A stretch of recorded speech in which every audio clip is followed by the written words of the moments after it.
A reparação, construir sobre as ruínas. Tudo isto nos permite compreender, à luz da palavra de Deus, que sentido devemos dar à reparação oferecida ao coração de Cristo, e o que o Senhor realmente espera que reparemos com a ajuda da sua graça.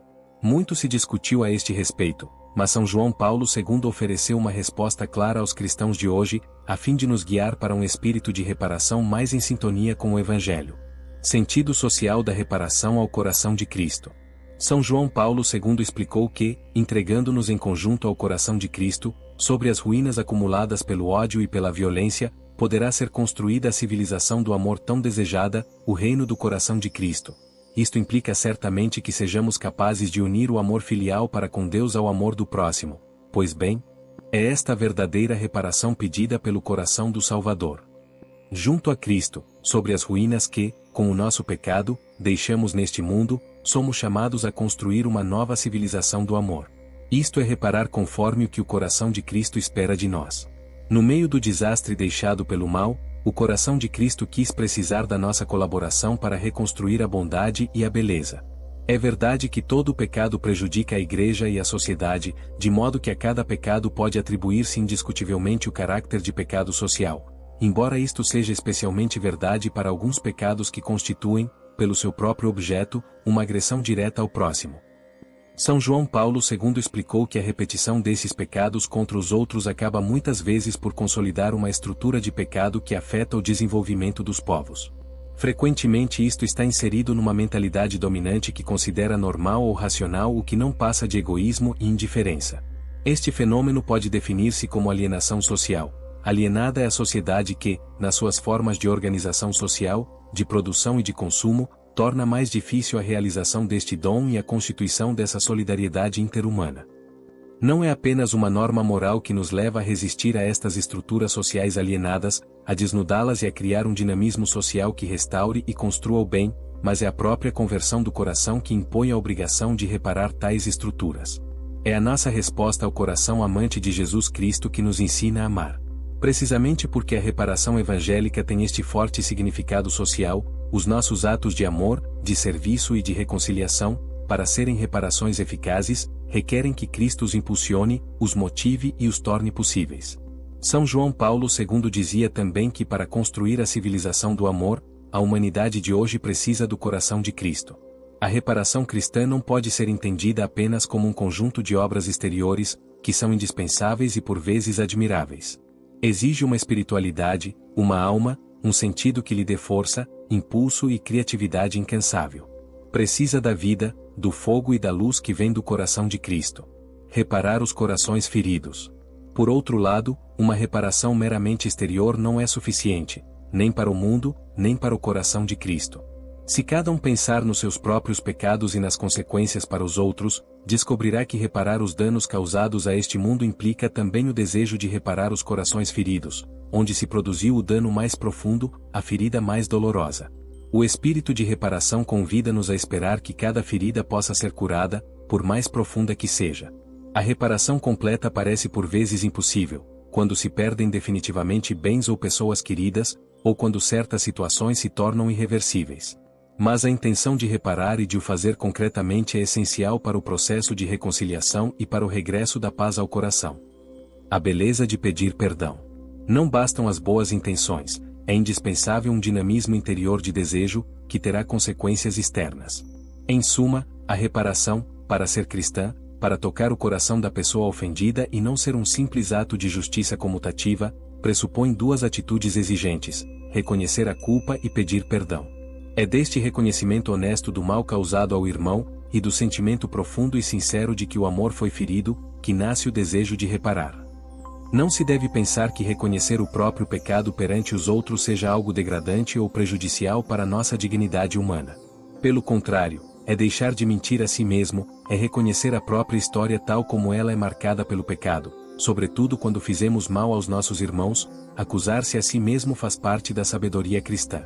Isto agrada ao Senhor, porque o Senhor recebe o coração contrito. Faz parte deste espírito de reparação o bom hábito de pedir perdão aos irmãos, que revela uma enorme nobreza no meio da nossa fragilidade. Pedir perdão é uma forma de curar as relações, pois reabre o diálogo e manifesta o desejo de restabelecer o vínculo da caridade fraterna. toca o coração do irmão, consola-o e inspira-o a aceitar o perdão pedido.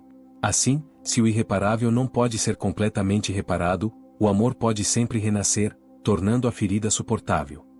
Um coração capaz de compaixão pode crescer em fraternidade e solidariedade, porque quem não chora retrocede, envelhece interiormente, ao passo que a pessoa que chega a uma oração mais simples e íntima, feita de adoração e comoção diante de Deus, amadurece.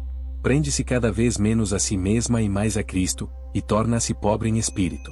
Deste modo sente-se mais próxima dos pobres, os prediletos de Deus.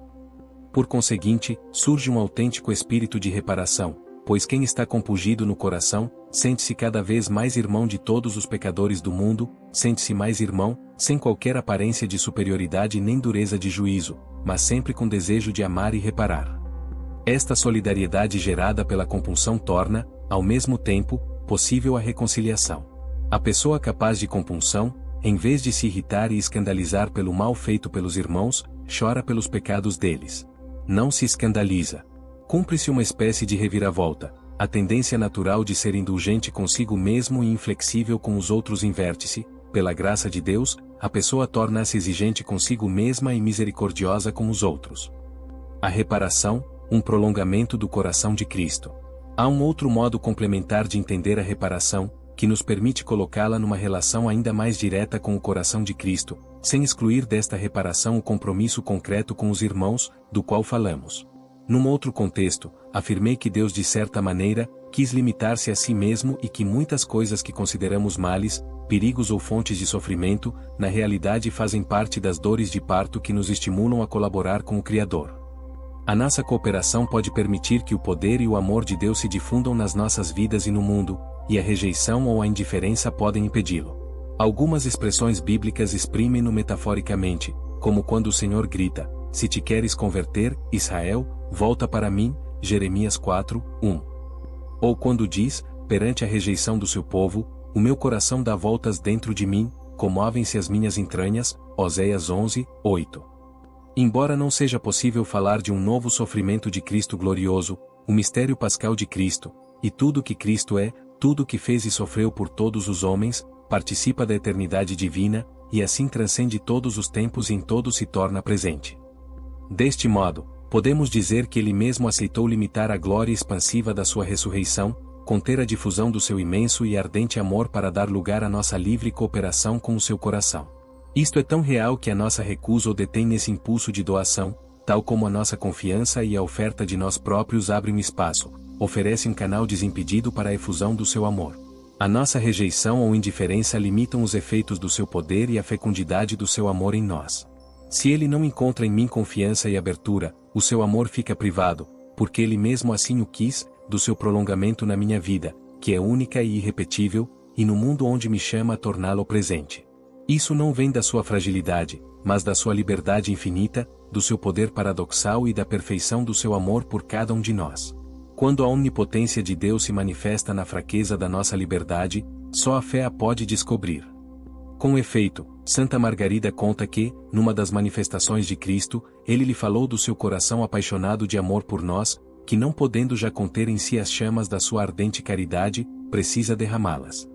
Uma vez que o Senhor Todo-Poderoso, na sua liberdade divina, quis ter necessidade de nós, a reparação entende-se como o remover dos obstáculos que colocamos à expansão do amor de Cristo no mundo, com as nossas faltas de confiança, gratidão e entrega. A oferta ao amor. Para refletir melhor sobre este mistério, socorremo-nos novamente da luminosa espiritualidade de Santa Teresa do Menino Jesus. Ela sabia que algumas pessoas tinham desenvolvido uma forma extrema de reparação, com a boa vontade de se dar pelos outros, que consistia em oferecer-se como uma espécie de para-raios a fim de que a justiça divina se realizasse. Pensei nas almas que se oferecem como vítimas à justiça de Deus, a fim de desviarem e de atraírem sobre elas os castigos reservados aos culpados. Mas, por muito admirável que tal oferta possa parecer, ela não está muito convencida disso, estava longe de me sentir impelida a fazê-lo. Esta insistência na justiça divina acaba por levar a pensar que o sacrifício de Cristo fosse incompleto ou parcialmente eficaz, ou que a sua misericórdia não fosse suficientemente intensa. Com a sua intuição espiritual, Santa Teresa do Menino Jesus descobriu que existe uma outra maneira de se oferecer, em que não é necessário saciar a justiça divina, mas deixar o amor infinito do Senhor difundir-se sem entraves. Ó meu Deus! O vosso amor desprezado vai ficar no vosso coração? Estou convencida de que se encontrasseis almas que se oferecessem como vítimas de holocausto ao vosso amor, as consumiríeis rapidamente. Creio que ficaríeis contente por não reprimirdes as ondas de infinita ternura que há em vós. Não há nada a acrescentar ao único sacrifício redentor de Cristo, mas é verdade que a recusa da nossa liberdade não permite que o coração de Cristo espalhe as suas ondas de infinita ternura neste mundo. E isto porque o próprio Senhor quer respeitar esta possibilidade. Foi isto, mais do que a justiça divina, que inquietou o coração de Santa Teresa do Menino Jesus, pois para ela a justiça só pode ser compreendida à luz do amor. Vimos que ela adorava todas as perfeições divinas através da misericórdia, e assim as via transfiguradas, radiantes de amor, dizendo: a própria justiça, e talvez mais ainda que qualquer outra, me parece revestida de amor. Deste modo, nasce o seu ato de oferecimento, não à justiça divina, mas ao amor misericordioso. Ofereço-me como vítima de holocausto ao vosso amor misericordioso, suplicando-vos que me consumais sem cessar, deixando transbordar para minha alma as ondas de ternura infinita que estão encerradas em vós, e que assim eu me torne mártir do vosso amor, ó meu Deus. É importante notar que não se trata apenas de deixar que o coração de Cristo difunda a beleza do seu amor no nosso coração, através de uma confiança total, mas também que, através da própria vida, chegue aos outros e transforme o mundo. No coração da Igreja, minha mãe, eu serei o amor, assim o meu sonho será realizado. Os dois aspectos estão inseparavelmente ligados. O Senhor aceitou a sua oferta. Com efeito, algum tempo depois, ela própria exprimiu um amor intenso pelos outros, afirmando que este provinha do coração de Cristo que se prolongava através dela.